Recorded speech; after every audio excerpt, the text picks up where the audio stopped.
in the stall, like bouncing between the walls, like making too much noise, just messy, sloppy kissing, like just rough sex generally. And it was fucking perfect. Hello, I am Kay Anderson, and you are listening to Lost Spaces, the podcast that mourns the death of queer nightlife. Every episode, I talk to a different person about a venue from their past, the memories that they created there, and the people that they used to know.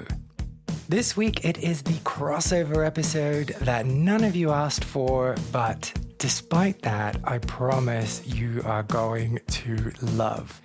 If you follow me on social media, and if you don't, why the hell not? My profile is Lost Spaces Pod on most every platform except for TikTok because I haven't really got the energy to try and figure that out. Then you will know that this week I was the guest on the podcast NotStalgia.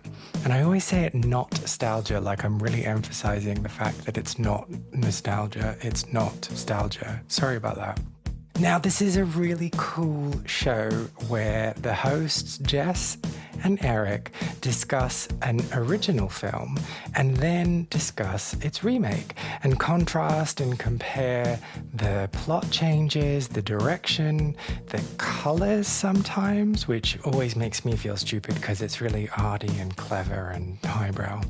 But they were kind enough to let me bring the tone down on the episode that I featured on, which was all about Boys in the Band, that classic 1970s film about a party full of the most dreadful people and its 2020 remake. So do go and check that out. But why am I telling you all about this other podcast when you've not tuned in to listen to that podcast and you just want to hear about a lost queer space? Well, it is because I was lucky enough to be joined by Eric La Febre, who is the co-host of the NotStalgia podcast, and he came on to my show to tell me all about the lost San Franciscan punk bar Lucky 13. Along the way, I learn all about the fine art of cruising, sloppy snogging and nightclub toilets. And we have this really interesting conversation about the idea versus the reality of community. And we'll kind of fall into an existential hole and discuss what actually community means. Sorry, got a bit heavy. Let's get into it.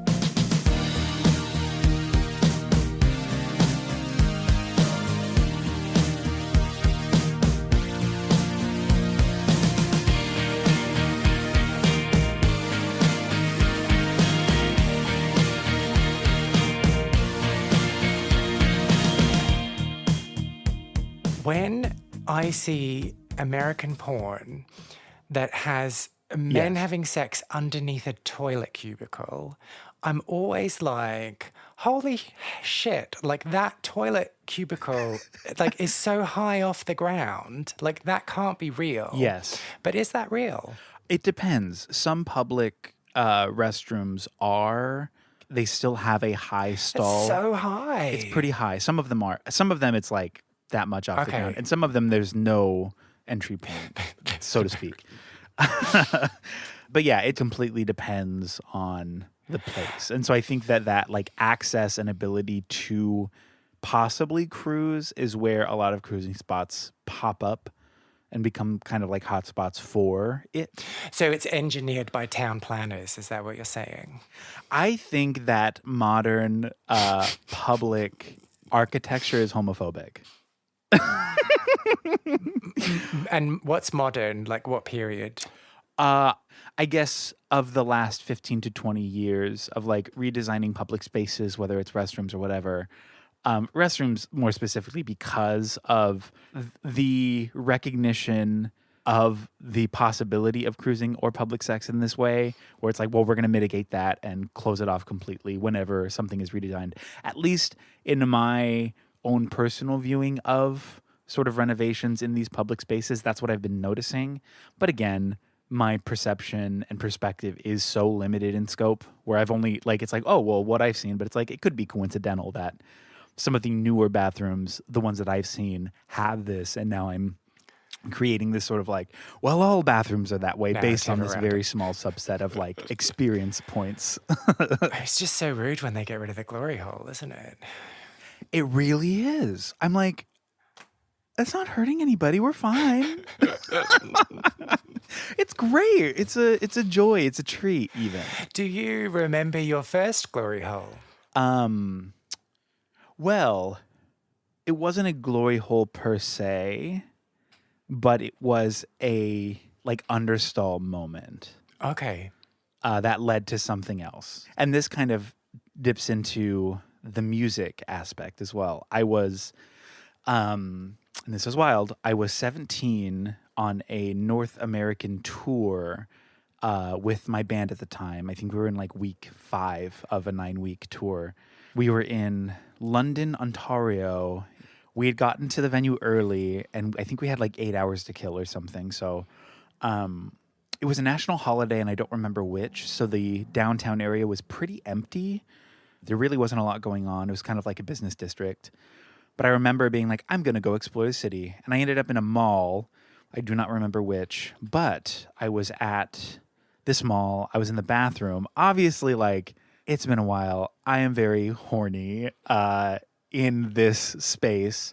And so I was in the bathroom and somebody cruised me in the stall next to me. It was just the two of us. They tapped their foot, you know, the protocol of the tap, tap, reciprocated tap, and then maybe a shifting of the heel to show like interest, and then maybe a hand under, what have you. And that happened to me. And then the person got out and went to wash their hands. And then I locked eyes with them through the crack of the stall. And then they came back into the stall. And I was like, oh, so this is like happening. This is a very interested person. Okay. They ended up exiting the stall again. I exited and I followed them out of the bathroom. And this, it kind of still blows my mind that like I wasn't cognizant of cruising as an idea. I thought this was like a individual standalone, wow, what a story thing happening to me that I don't know anybody who's ever done this. This is so exciting. So I followed him out of the bathroom, through the mall, out of the mall, into the parking garage. And I followed him up the stairs of the parking garage. And we hooked up in the stairwell at the top of the parking garage. And I remember it so clearly, and it was so exciting because it was like, I'm not even from here. I'm like, who am I? Like, am I this person? This is amazing. And then afterwards, he was like, hey, yeah, thanks. And just like left. And I was like, whoa, that's amazing. And I remember like standing on this at the top, leaning over the parking garage and like looking out into the sort of London skyline on this gorgeous day in Ontario, and just thinking like, wow, I like it. It almost seemed like one of those pivotal narrative moments where like I've changed, and it's like that coming of age recognition of change where like I'm not the same anymore. And I remember going back to the venue and feeling almost like a different person. Like things had changed, and I'm suddenly like this full-fledged queer adult. I mean, granted, I was 17, which is wild, but going back into this space being like, I have changed. Everything about me is different, and I'm suddenly this empowered, autonomous, powerful being of strength and sexual enlightenment. That must have been some blowjob. It was, because I think it was the second time technically I'd ever been with a man in any capacity. And the fact that it was a stranger too, I was like, whoa. Okay, I have follow-up questions. Perfect. So this, like, the time that it took to walk from the bathroom to the top of the stairs, how long was that? Probably 10 minutes. And so you And didn't it was just... the most exciting. You didn't just freak out and give up halfway through? No. Did you think about that? Kind of. I thought about it in the moment briefly, the danger of it, of like, who even is this? Where are we going? I don't know. But to me, I was at this very sort of, I think it had also had to do with just being on tour. I had just graduated high school, by the way. We left 2 weeks after my high school graduation to go on this crazy trip. I'm missing all of my friends, my family. I've never been this far away from home for this long of a time before. So there was a bit of a fantastic delusion of like nothing really matters, because like what even is this city? Who even am I in this city? Nobody I know is here for the most part. I'm like severely depressed, also super elated. Like it's this weird sort of emotional mix of so many different experiences and feelings to where it kind of numbed me a little bit of like new city every day. I was just kind of like, well, I'm just here. And so the level of danger felt minimized because of that numbness to the experience. And so I did recognize that like this could be dangerous, but I still went, and it was the most exciting like 10 minutes. Yeah. I don't know if it's even the danger that I'm focusing on. It's the whole like opportunity within those 10 minutes to overthink things and to be like, well, maybe he wasn't coming on to me. Maybe I'm just following him like an idiot and he's going to turn around and tell me to fuck off. Like all of those thoughts. To me, I would have felt the same way, but there was a very clear like hand under stall situation to give me the signal that like he was interested. And then when we exited, there were several times he would lock eyes in the very traditional like look back cruising moment where it was like, you're still there, I've got you, let's make sure. Yeah, okay. He's locking eyes, I'm still following, cool, you're still following me. He turned a corner, look, I'm still there. An acknowledgement of like, oh great, you're still interested, let's go.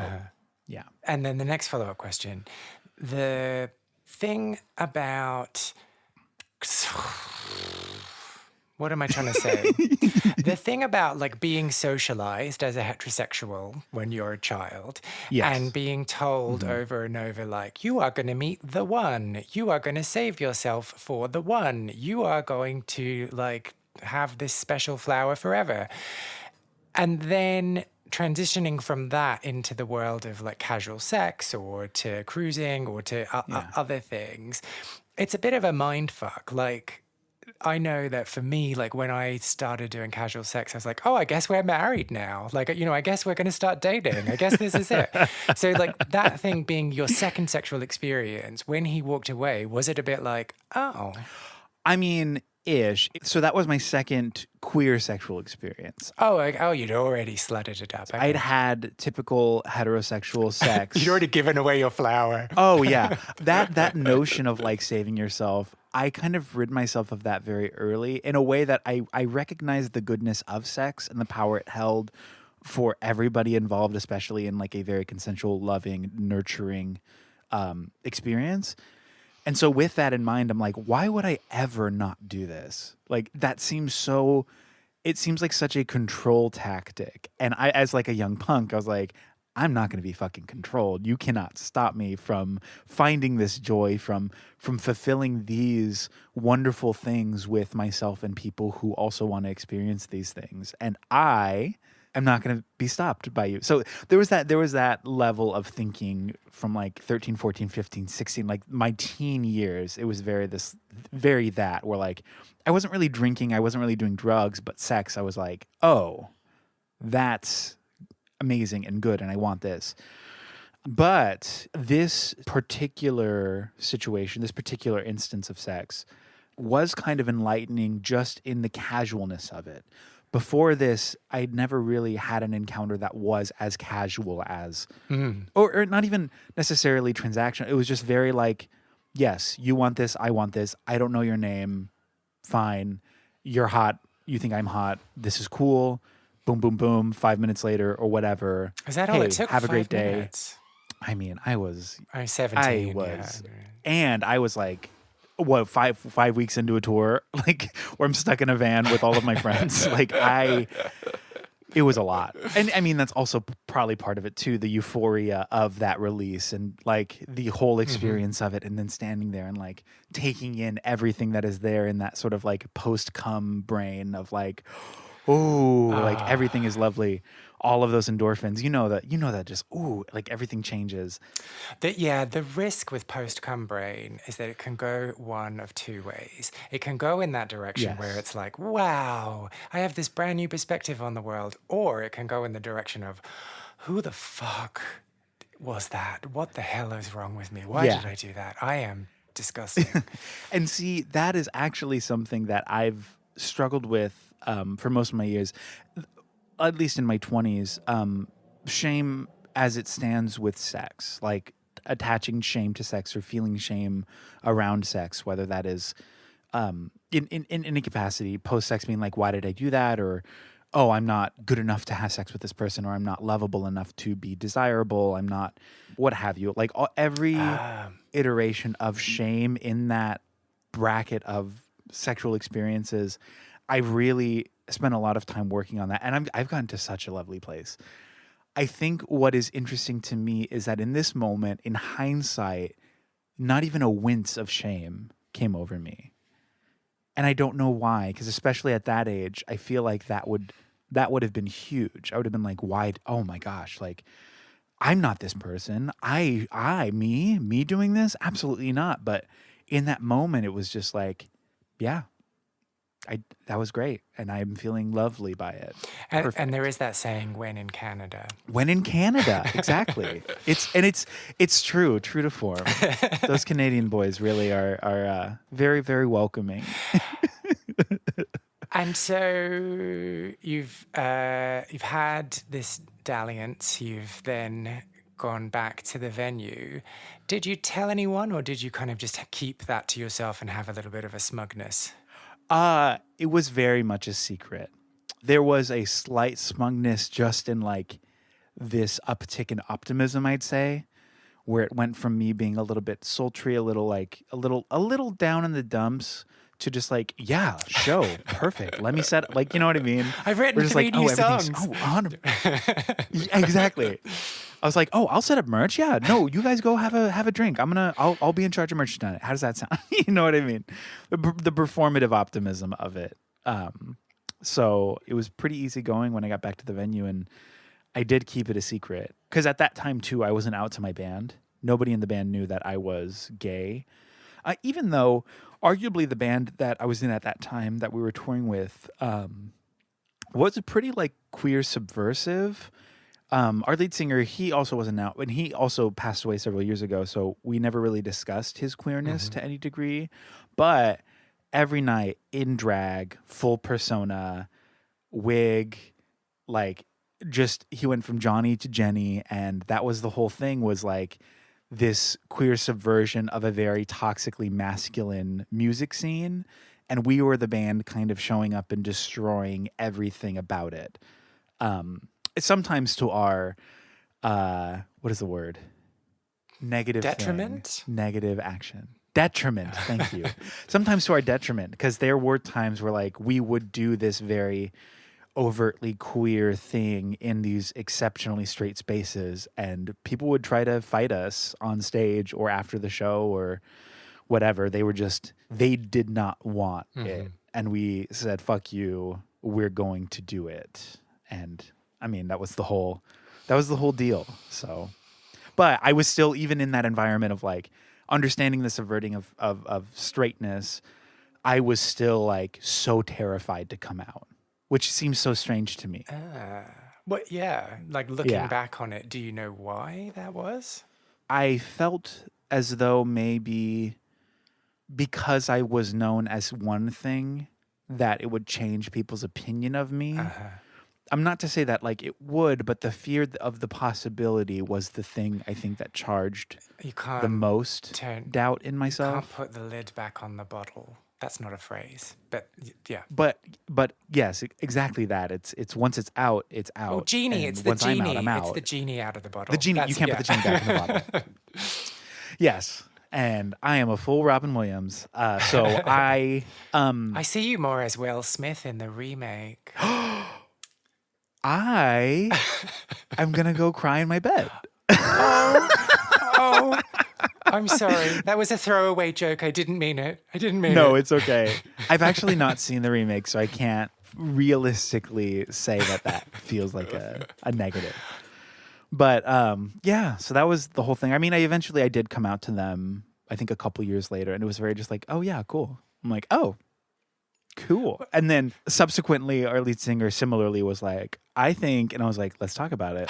But it was never a full conversation. He was very, he would get into it a little bit, but then be like, actually, I don't know anymore. And you're like, okay. Like, if you want to discuss it further, if you want to talk about it more, we can. I'm always here, you know that. And then that conversation just never ended up happening, unfortunately. And so you say at this time, like, you weren't aware of the concept of cruising. No. How did you come to understand what it was? And what is it? So the concept of cruising to me is that sort of like the excitability of the possibility of sex, oftentimes in public spaces with strangers. To me, that first experience of cruising was so intuitive, I think is the right way to phrase it for myself, at least. It just felt like no words were exchanged, but I recognized like this person wants me. And that excitement is like, oh, okay, great. I'm going to follow these sort of nonverbal cues of whatever this engagement is, and we're going to see how it goes. And having such an exceptional first experience with that, it kind of sparked this kink in my brain to be something that is sort of like a lifelong fascination and desire for. So cruising itself, it could be anything from like you walk past somebody on the sidewalk and you lock eyes and there's an instant like spark. You walk past them. It's like the double take where you both turn. If they turn and you see each other looking back at, it's just like, oh, game on. Boom. You're excited. I'm excited. Whoa, what a joy. It could be anything from just like that by itself. It's like, I would be like, oh, I got cruise. Like, that's so fun. Or following through on something, whether it's like like literally finding a bush in the park to have sex in, fun. Or it could be like going back to their place or going back to your place, or even going on like a date or like hey, you're like hot and you seem cool. Do you want to go get a coffee or something? Like, cool. Yeah, I got cruised and then we went and had like a lovely little afternoon. Have you actually done that? Yes. That's actually how I met my first boyfriend. But like... we cruised each other on the train, and then we got off at the same stop and followed each other, and then he introduced himself, and I was like, do you want to go grab a coffee? He's like, yeah. And then, I mean, we eventually had sex that day, which was great, but it started off as like let's get to know each other a little bit. Oh, wow. Yeah. So there's all kinds of cruising. I love the idea of it is just so exciting to me because it is that sort of like chance meeting. And I tend to be a very adventurous and spontaneous person, especially if I have like, say I have a day where nothing's going on and the world is my oyster, so to speak. If one of these things happens, I'm like, this is my day, exactly how it was supposed to happen. Perfect. Like, now I know what's happening. I have no worries. Let's just see what happens today. Like, what a treat. What a privilege to be able to do that. But I guess my thing is like, I need to gear up to having conversations with human beings. So if someone was just like, hey, let's have a chat, I'd be like, what? Huh? And then I'd just make a fool of myself. I mean, arguably, I have made a fool of myself many times in these instances. The excitement of it gets me a little bit tongue-tied, and I get a little fumbly, but at the end of the day, I try to use that fumbliness and reframe it as charming. Pass it off as charm. And, oh, check me out. Yeah. Yeah. Like, oh, I'm so silly. So I mean, oftentimes I feel like it works to my advantage. And so do you have a sharpened ability to find hiding spots? Kind of. I still am a little skeptical of a lot of like very public sex stuff, just by nature of it being, it's exciting, but it is very dangerous just because of the legalities of it. So for me, the excitement, at least nowadays, comes from the possibility of and the ignition of cruising, and not necessarily a sexual act in a public space. So do you know what the legality is in the States? Like, the legality here is really weird. Like, you can't have sex in toilets and stuff. Like, that's illegal. There is no law against having sex in public, but there's laws against public indecency. So you can like have it in the park as long as no one sees you, and that's not illegal. But as soon as someone sees you, then it's illegal. Yes, I think, I don't know exactly, but I do think that that's a very similar situation here, where it's the if somebody sees you, then it is a decency violation, and you could get caught on that. But so is that where they're saying if two homosexuals fuck in the woods and no one sees them come, That's actually where it comes from. Yeah. So in the queer literature, the encyclopedic volume one The book you actually. have to read in order to get your license to be a practicing homosexual. Yeah, that was actually one of the things I studied really hard on was public cruising, that portion of the book, and that's exactly where it comes from. Yeah, but for me, the public stuff is a little bit tricky, obviously for those reasons. So if I say were to meet somebody and it would be like go back to somebody's place or what have you, I know that after that tour, I'd moved to San Francisco to go to school. I went to San Francisco State, and part of that experience of moving to a very gay city, a very queer city, as a newly out person, and having just sort of discovered this flame of kink and of cruising and of everything. It was like this gorgeous little secret that I had that like absolutely made my mind flutter with good feelings. I decided to like start not necessarily practicing, but just like kind of practicing it. And I would take the train, take Muni to Castro, get off at Castro, and I would just kind of like walk around and see what's up, as they say. And the stretch between 18th and Castro, if you walk down 18th to Dolores Park is also famously a big cruising spot. On that walk, that was where you could get a lot of glances or a good like, hey, you, me, maybe. But the first actual place that I would start cruising was this small bookstore, a couple storefronts down from the Castro Theater. It's now, I think, Dog-Eared Page Books, but it was called something before that, and I don't know what the name of it was. But they had like a small porn section in the back, as queer bookstores often do. And it would be like a lot of guys who were just cruising the bookstore. And it was, what a treat. Like I'd hooked up with a couple guys who were there. Eventually, I wanted to explore other things, but that was one of my like main stops in the walk around the Castro. But this actually brings me to the space itself, the space in question. One of the fronts that I always wanted to visit was this bar called Lucky 13 between Church and Castro. It was always on my walk when I would go cruising or when I would just like enjoy the city and kind of being like the sad little queer punk with no friends in San Francisco. I would walk by it, and it was this like little punk bar in kind of the hub of queerness in the city. And I always wondered, like, is this a gay bar? Because some people told me it was, and some people told me it wasn't. But it felt like everything that I was kind of rolled into one. This like perfect punk bar. I'd see gay people go in, and I'd be like, wow, I want to try this. I just want to go in and like meet people. This seems like the best place. And I mean, ultimately, like pick people up at this bar is an ideal. Well, so how long did it take you from finding out that this bar existed until you actually first went in? 2 to 3 years. So yeah, I wanted this so bad, and I spent time just looking at it and being like, one day I'll go in there, and one day I'll be accepted into this group. I mean, granted, I created this big idea of what the community of Lucky 13 was and who these people were. I mean, it was just a dive bar. I know that there were regulars and there was community there, but to me, as like a 18, 19-year-old, I was just creating this romanticized version of what this was because of my intersecting identities of both queerness and like subculture. This felt like my space. But yeah, it was about 2 to 3 years because I wasn't 21. And so the times that I tried to go in with a fake. Of course. I know, right? Okay. I would try to go in with a fake ID and they would just be like, oh, no, this is fake. And be like, oh, okay. And I'd leave. But so then let's just paint the picture a bit more about who you were at this time. So you'd come out. Yeah. You'd come out by the time you went to San Francisco? The first year I was there, I was out to my friends, but not my family. And so it was after that first year that I then came out to my family, and it was okay.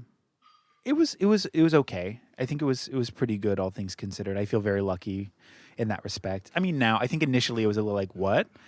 But subsequently it's been nothing but joy from them. So And so, like, your level of personal torment, if we were going on a scale of 1 to 10, 1 is not very much, 10 is a lot, where would you be landing? personal torment in what capacity? What do Just you like mean? that kind of late teenage, early adulthood ability to beat yourself up and think that you're shit. Oh, 10. Oh, okay. 10. 10, 10, 10, 10, And 10. how much Yeah. was your queerness wrapped into that? 6, Okay. I think. In hindsight, 100% it is like a sort of internalized homophobic type situation. I think in the moment I trivialized that aspect of it and felt like, no, that's not what it is. I'm just depressed and I'm worthless and whatever. Come to find out later, I just have severe depression and anxiety. Oh, just severe depression and anxiety. Just severe depression. Yeah, exactly. Just severe depression. It's like no big deal. But I like being in this new city and like discovering this new version of myself and trying to find where like, that like that weird early 20s time is just so arduous and terrifying and just so structurally flimsy. Like everything changes all at once. It's just like such a wild time. And so that on top of dealing with undiagnosed depression and anxiety where I was an absolute mess and I feel like I really just like did not like myself. So those years were really rough. And I was and I was also drinking a ton. I was so enthralled by alcohol. It was like such a nice reprieve from it. I'm currently 2 years sober. So I did stop drinking because it's not good for me. It's not good for my brain at all. I realized that fairly recently that I'm like, oh yeah, like you're like the more I find out about myself and how I exist, the more I can see these patterns and recognize that like, oh, that's why this is a problem for you. Like let's pull that back. Let's maybe not do that. Maybe you aren't somebody who this is good for. And I don't think I am, so I stopped. And so then getting to the city, finding yourself like in like a rented flat or whatever, not being able to go to bars, but being able to cruise. Was that how you found other Yeah. queer people, or were there other ways in? So kind of, yeah. I think at that time too, I was leaning towards, I've always had, and this is very fun for me, a fascination with and attraction towards daddies and like older men. Wait, why is that fun? Because I just love it. I'm like obsessed with the stuff. Oh, okay. I'm like, Wait, obsessed with what? The concept. the concept of like it's not even necessarily like actual fatherhood. That's not necessarily it, but the concept of like having lived and having confidence and like a gray beard and like like that nurturing aspect of like Okay. everything about it is so exciting and enthralling for me in a way that like I've never considered or wanted to like fetishize that kind of person, but it is something that I've noticed, especially in my early days, that I was exceptionally attracted to. It was just something that absolutely piqued my interest. So cruising was great for that because I would meet random fellas who were a little bit older, and it was gorgeous. But at that time, not being able to drink and trying to discover that sense of community, I would take a book or take something to a coffee shop. And some of the coffee shops around the Castro were open late, like Cafe Flore, or I think Pete's was even open a little bit later. And I would just go and sit in these spaces and try to engage. The Starbucks that was down at 18th and Castro also, it used to have a very particular design of it. Before they remodeled it, you'd walk in, and to the left, if you went up, there was a small riser with tables that looked directly at the line of people who were getting coffees. And then beneath that riser, in front of it, more tables. So it was almost like you walk in and then everybody who's sitting is watching you. It was almost like an intentionally, which I'm assuming it was, queer design of like gazing, of cruising almost. It felt like it was designed that way. So, of course, little 19-year-old me would absolutely go and find a little spot on the riser and just like do a little public performance of like, oh, I'm reading. Am I? What are you doing? You know what I mean? It was like, I would try to find my in wherever I could, even though I tended to be very very timid and very very quiet. This was the one thing that I felt like I had confidence in to some degree, and it was fun for me. It was like a little game with a perfect little treat at the end. And so would you start conversations with people? Sorry, this is like No, yeah. Like, you know how terrified I am of strangers. This is my approach to the questioning. Like, what, you actually like talk to them? What? So to be fair, most of the time, yes, but sometimes it was like very few words were exchanged, which was always like a very hot aspect to it. But more often than not, it would be like somebody would sit down, or like it's very clear that we're recognizing some kind of interest, and then one of us would start a conversation and be like, "Oh, what are you reading?" or "What are you doing?" It's like, "Oh, I'm on my lunch break," or "I'm whatever. And then eventually somebody would be like, "Oh, well, you're very cute." It's like, "Oh, well, so are you." And it's like, "Oh, cool. What are you doing this afternoon?" And then it would be like, "Oh, nothing, just this." And I'd be like, "Oh, hey, do you want to come over, or do you want to like whatever?" And I'd be like, "Yeah, that sounds great, actually. Like, I'd love to." And then Oh, it's so lo and behold. cringe. Oh, it's so cringe. It's so cringe. Yeah. Oh. It's very exciting. See, this is why I think the hanky code needs to come back. You can just then, like, just wave your hanky. Yeah. And then So- decide. And then decide. I think that's the exciting part too, because the times where there wasn't really much conversation, it was just like pure sex. For me, the conversations is where I was able to like make friendships, because like we were able to talk, and like especially if like even if we didn't have sex, if it was just like we get cruising, then it's like we just get to talking. Suddenly we have a lot in common, and it's like, oh yeah, actually the time's kind of slipped away. I have to go, but like, could I get your number? Do you want to like hang out again? I really enjoyed your company. This is fantastic. Like, what are you doing later? We can hang out. And so I did make quite a few friends that way. The other side of that coin is when you're like going to hook up with someone and then you have a conversation and suddenly you're like, oh my God, you're the biggest wanker in the world. What the fuck is wrong with you? Yes. And like, now do I just completely compromise my own morals and have sex with you anyway? Or do I just leave? Okay, so to be fully fair, I've run into this several times, and one time I did go, and I was like, oh God, I hate this. It did not feel right. Like the vibes were absolutely off. We had very little chemistry. But there have been times where like we're walking home, or like we just chatted, and suddenly it's like, yeah, are you interested? And then I'm like, actually, no. And I've only been like very straightforward, like, actually no, I'm no longer interested, but I hope you have a really good day. But another time I did like fake a phone call, be like, oh fuck, something came up, I really have to go. I know. Who was ringing you in your fantasy? Who was ringing you? It was my friend on campus at the time of school. Something came up where like so plausible. they couldn't get into their room, or like they're having a panic, a bit of a crisis, and they're like, I need you to come and talk. And I was like, hey, my friend's like really going through it. They just moved here and it's like really rough and I have to go. It is what it is. Oh, so you haven't been like me and just gone like, oh, I hate you, but I'm gonna have sex with you anyway. I have Oh, done okay, it good, one good. time where the vibes were just like absolutely rank. But we're here, and great, let's just do it. You took me to the edge of the Yeah. cliff. Like, I'm gonna have to jump. I know. And see, that's one of those things where I'm like, oh gosh. At any point I can say no, but I understand that it's like, oh, okay. Yeah, because it's like you've got your hope up. Like your one hope. You've got your hopes up. Like you're like, you owe it to yourself to see it through. Yeah. Where it's like, you know what, we're already here, we're already enjoying it to some degree. Like, why not just, it's like, if anything, it'll be a fun story. Hooray. And that is the whole thing. The frustrating, horrible, annoying, but also wonderful thing about sex is that sometimes you have amazing chemistry with people who you absolutely despise.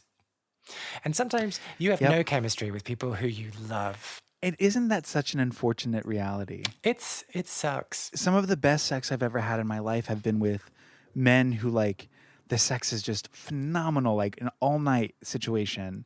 And the next morning we'll go and get like a coffee or something. And they are absolutely like atrocious to the person who's working at the coffee shop. And it's just like, oh my God, what?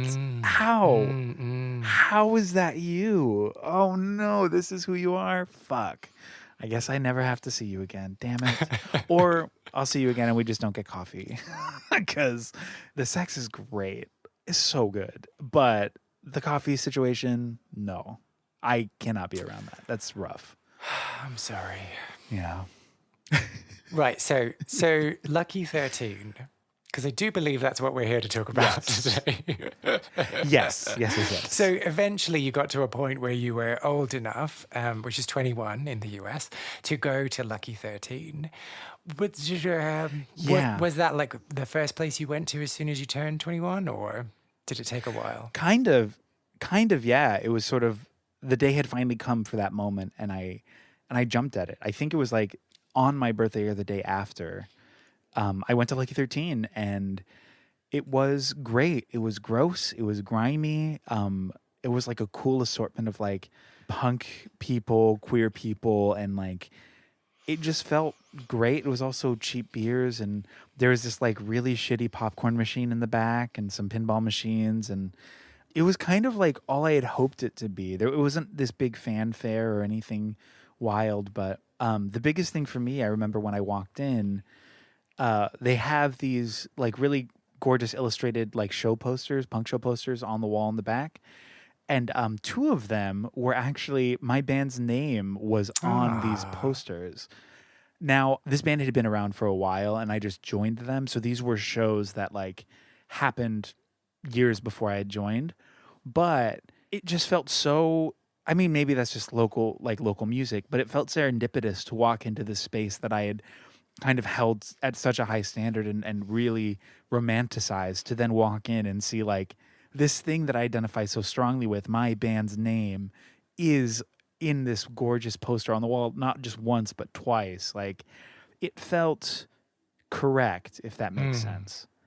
It felt serendipitous, I think, is the most accurate way to describe that, where any qualms or any fears that I had about this moment of being allowed in this space were immediately squashed. They were immediately just decimated by the recognition of like, yeah, I feel like I belong here. I feel like this is a space for me. And you said before that you had imagined the community in there and thought about what it was like to belong. How did reality live up to the fantasy? I think it was less fanfare than I had thought. Not to say that it's like, yay, he's finally here. Woo! Like, that's not, you know what I mean? Like, because who am I? I'm just some kid. But I had kind of always hoped that like there would be a group of people in there who I'd immediately like latch onto, or a group who I'd see frequently, and we would like get to know each other. And that didn't really happen. It was a lot of like me after work, because I was a bartender server for like 9-10 years. And so I would work late shifts, and I'd go there for a drink afterwards. And it would be me kind of by myself on one of these sort of upper landings on a bar stool, looking down by myself, having a beer up top. And again, finding the spot to look at people. Yes, truly finding a spot. And I think that's like, that idea is so huge for me of being a spectator, of kind of, and maybe that dips into a little bit of like voyeuristic aspects of sexuality, and maybe that's part of the kink itself.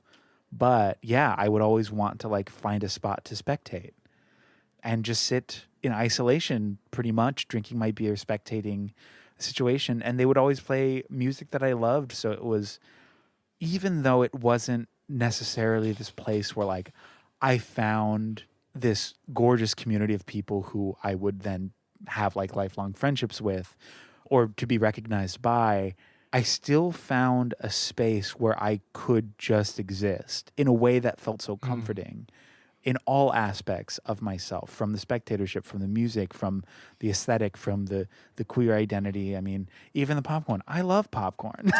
Oh, see, I was not going to bring this up, but was this like Was this a machine that you could just help yourself to popcorn? Yeah, it's a little gross. It's really gross. But I know it was always fully stocked with popcorn. You could just walk in, shovel in some popcorn in a bag, and enjoy a little snack in this little dive. Yeah. This is a total segue, but do you think that buffet food is ever going to make a proper return post-COVID?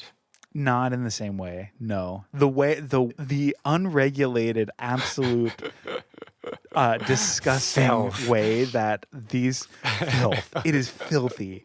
The way that these places operated. So in the same capacity, absolutely not. We lived in a lawless time before COVID when it comes to buffet style eateries. It was just there's no ladle. Fuck it. Use your hand. Oh, God. You want some soup? Dig in.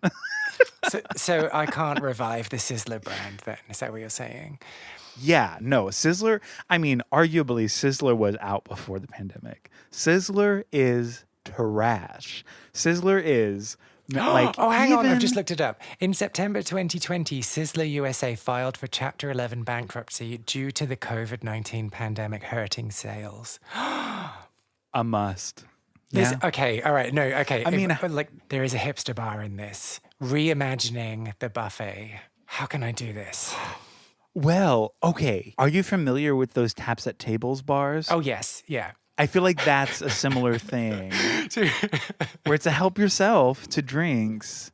And then they just charge you for the amount that you drank, or there's like a So prefix, every table has a whatever. salad bar that we throw away once the people leave. Is that what you're saying? Maybe it's like solo banquets. It's like little solo banquets. Or maybe the food could fall from the ceiling in tubes. Oh my God, feeding tubes, each seat. Individualized feeding tubes, and then you press a button on your little pad on the table, and it just shoots the food down into your mouth. This is getting sexual again, isn't it? I know. And you can control whenever it's like, oh, I don't want the whole meal, I just want a bite, and they'll send you like little snack pieces down the tube. I think we got it. I mean, I'm ready to invest. The person in the kitchen is going to be run off their feet, but who cares?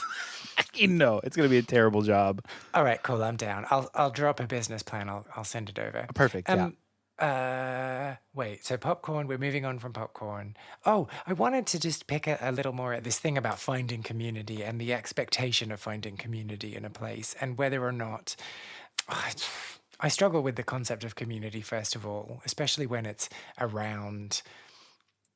I don't know why I do this show, like, which is all about community and bars and stuff. But anyway, like that, I guess the myth of community, the romance of community, that we talk about community and we talk about the queer community, we talk about the gay community, but what is it? And how do you ever get to a point where you feel like you belong?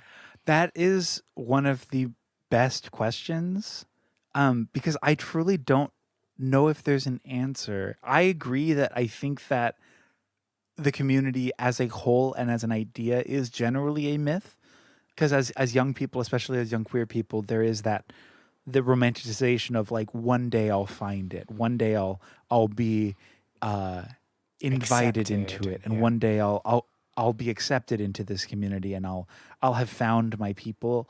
I do think that there, at least for me, it came not from like communal events or communal spaces. Oftentimes it came from like hookup apps, at least in making more of these like lifelong friendships where they stem from like sexual experiences, but then ultimately become these platonic, respectful and loving, nurturing friendships. At least in my history with it. As far as like a communal space, the most difficult part for me is that most of these spaces are centered around alcohol. And I think that that's the hardest part is like there is that sort of revelry and sort of like inebriated bliss of like letting go of the week and sort of shedding your skin of capitalism by way of like working, and it's Friday, it's Saturday, like fuck it, I'm gonna just go off, and allowing yourself to do that in a space with others who are doing the same. So I think there's something to that, but on a personal note, those spaces have never felt, even when I was drinking, they've never felt like necessarily communal. They've always felt, how would I phrase this? They felt performative in sort of an inauthentic way. Not to say that performance is authentic, because I think inherently if you're performing, there's an inauthenticity to it, but like there is a level of inauthenticity to those spaces that has always sort of rubbed me the wrong way. Does that make sense? Well, let's just pick at it a bit more. Okay. So, do you mean that, like, because there's a need or there's a culture of posturing? Yes. Because a lot of these spaces, it's like, you know, you're cruising a little bit in this small way. You're looking for sex. You're looking for whatever. You're like flirting. You're making out. You're doing stuff. Like that's sort of the whole thing. And I think I enjoy the aspect of like, to some degree of like peacocking, but to me it's more of just a sexual fashion show than it is sort of a communal I guess, but then what is community? Like a place for connection, a place for finding like-minded people and finding a sense of belonging, a sense of purpose, a sense of unity. But is it that? Yeah, that's for me the disconnect. Or you mean the definition itself? Yeah, like, is that just an idealized version of what community is? I think so. At its most ideal, yeah. Like people would like to believe that. And again, that just ties into the romanticization of community that a lot of us have. And obviously it's different versions of it, but there's an aspiration when you talk about community of belonging. Yeah. But is belonging a feling or a fact? Oh God, I'm sorry. I don't know what I don't know why I'm No. I'm obsessed with this. Is breaking apart. You said is belonging a feeling or a fact? Yeah, because like I belong to the gay community because I am gay. But do I belong to the gay community because I feel like I belong? Like, do I? Yeah. Yeah, that's the trickiest part. I think by definition you are affiliated by existence, but simultaneously you could be constantly alone or constantly like rejected or constantly left out and still belong to the community on technicality alone. So yeah, that is a good question, right? Like what does it mean to be embraced by or to be accepted within a community that isn't just by way of existing as a queer person? Because even if you're not like, you know, I was reading about Liberace the other day because it was like the anniversary of his birth recently. And he always denied the fact that he was gay. He always said he wasn't gay. So by that means, like, does he belong to the queer community even though he rejected the queer community? Or like, does he just have no choice and we're claiming him? I think Liberace as a person... Probably not the best. No. True, but I would argue that the idea of Liberace has sort of been claimed by the community at large. I think the personhood of Liberace, because of that sort of dismissal and sort of rebuking of said affiliation, I would say person, no, idea, yes. Because with celebrity or with...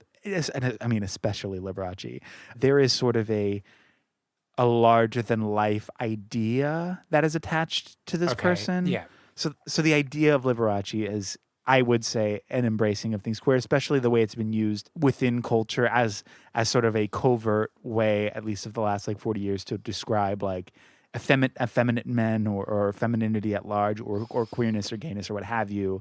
It's sort of been like, the idea of Liberace has been reappropriated to have these conversations about queerness without having conversations about queerness in the popular culture. Who appropriated it then? Are you talking about queer people or straight people in order to identify others like Liberace? I'm going to say largely straight people because of their fear of like saying terms like gay or queer or what have you. It'll lighten the loafers. Yes, exactly. There's the equating of like a recognition of femininity in a sort of masculine presenting person. So then they can say, oh, that's kind of like, oh yeah, like a Liberace-esque is sort of like, he's a total fag. Yeah, exactly. Well, right. But then I think we're going to end up going in circles. I know, because I don't know if there's like a definitive way, because it is all perspective based and it's difficult. it's a more like heady conversation because it is so like intrinsic to one's experience, but that the overall idea, again, if you are this thing, there is already like you're already in the club. This is you identify, that's who you are. But then what does that mean on the outside? Because it can look like so many different things and still be called the same thing. Okay. You're basically saying you've got no choice if you're deviating from heterosexuality or cisgenderism, then you're with us. But Kind even of. if that's not your experience or your reality. I think so. Just in terms of like the rebuking of sort of cisgender heteronormativity in and of itself is an act of like queer rebellion. And I think it's beautiful, even if that performance itself, you exist in a world as something other than you're supposed to, based on the rules that have been set up in place by straight people and heteronormativity at large. So, but what if all of your act actions? itself, what if all of your actions are actively heteronormative? what do you mean? Well, like, what if you're a what is a pray the gay away person? Like, what if you've gone through conversion therapy and you're like, I'm heterosexual now? But then that would still be like performative heterosexuality, right? Sure, but you know, if I meet you, I don't know that, so I can't That's like true. give you your laminated card. I think it has to do with self-acknowledgement and a sort of a self-identifying. But then what if person, you don't have the 'cause- language? I'm sorry. No. It's true. It's 100% true. What if you don't have the language for it? Yeah. I mean, then how do you do that? Who? Yeah. So basically, the lesson here is thinking is hard. Just don't bother, right? Yeah. Don't bother. Just have sex. Oh, good. Honestly, it's way easier. Good. Oh, that actually reminds me, because I did write this down. I wanted to, like, about cruising. Did you ever get to a point where you were addicted to the thrill of cruising, and so regular sex was just like, nah? I would say yes, for a short period. To me, and this is so funny, it's funny to me rather, the process of having sex seemed almost like too much work. Well, yeah, douching, yeah. Yeah, when it came to the fulfillment that I needed from the act, like the possibility of it and the cruising of it and like the whole experience of doing it was, to me, at that time, just as exciting as having sex at times. So sometimes I would just cruise and be like, yeah, great. Like I'm not even coming or anything. I'm just, yeah, that was good. I'm into this. This is perfect. And I don't need to have sex. Would you lead men on? No, oftentimes, especially if it was a public situation, there was sort of a mutual understanding and a recognition that, like, if there is active disengagement, that's fine. At least for me. Oh, of course. I'm just, yeah, okay. I just was like, I was imagining he had like unzipped and started the act. And then you were I like, would okay, never bye. get that far and then be like, oh, I'm actually good. Thanks. It would always be like the courting aspect of it before any action sort of took place, the longing glances, the sort of following, the signals, the like maybe crotch grabbing, the like all of that, like from afar, like to show like, hey, I'm excited, whatever. It was the courtship of it. Which is what I'm talking about. It would never get to like that point. And then I'd be like, ooh, because at that point, if it's like, well, if it's there, then I'd be like, oh, well. Oh, yeah, I'm not going to see an erect dick and not suck it. Like, yes, I'm already here. Yeah. This is perfect. Cool. We made it. But if at any point it felt off, or it felt a certain level of dangerous, or it felt like instinctively bad, I would just disengage and leave and be like, well, that was still fun, you know? Yeah. But, Yeah. and so did you ever do anything in Lucky 13? I did. So this was one of those like really pivotal and huge, one of these pivotal moments for that sort of affirming of all of my longing for this space. Was one night I was there, perched on my perfectly voyeuristic, what is the not Stool? awning. It's like a like a porch, but upstairs. Oh, like a balcony. A balcony. A balcony. Thank you. Oh, wow. I forgot that word. Perched on my perfect little indoor balcony with my beer. And this guy came in and he was so cute. And he immediately like looked at me and like smiled. And I was like, oh, here we go. And I don't remember how long I had been going, but it wasn't that long. And he got a beer and he sat down beneath me and would like occasionally look up and would like smile, and I would smile at him. And we did this little dance for about 10 minutes. He finished his beer and I finished mine, and we ended up at the bar at the same time. And we both ordered another drink, and then we ended up sitting together for a brief moment, and we got to talking, and it was very cool and nice. And he like downed the rest of his beer in like one big gulp, and he's like, I'm going to go to the bathroom. I think you should follow me. And I said, yeah, I think I should too. And so I don't even think I finished my beer. I had a lot of it. And so I just like took another big swig and I followed him, and we ended up just straight up having sex in the bathroom. And it was fantastic. It was so affirming. It was like, I mean, in hindsight, it seems cinematic because I think the way that I romanticize it as like this sort of personally and positively cataclysmic event in my life that just absolutely sparked this like everything that I wanted from this place and this space and the people and the idea of me and this spot. Like it was everything I wanted. And yeah, so it was like, to me, it was like in the stall, like bouncing between the walls, like making too much noise, just messy, sloppy kissing, like just like rough sex generally. And it was fucking perfect. Aww. It was truly perfect. It was exactly what I wanted and hoped from the idea of this space, even though it wasn't a explicitly and overtly like, I mean, there's a rainbow flag outside, but it wasn't like this like very, very, very like obviously gay space, stereotypically gay space.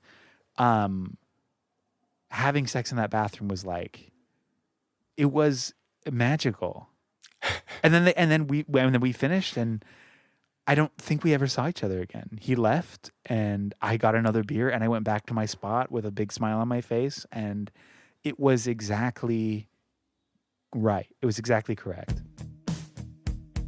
Do you have any memories from Lucky 13 or clubbing from your own queer scene that you want to share? Well, if you do, please get in touch. I want to create the biggest online record of people's memories and stories of queer clubbing. Go to lostspacespodcast.com and find the section Share a Lost Space. You can also reach out to me on Facebook, Instagram, and Twitter. My profile name across all three is Lost Spaces Pod.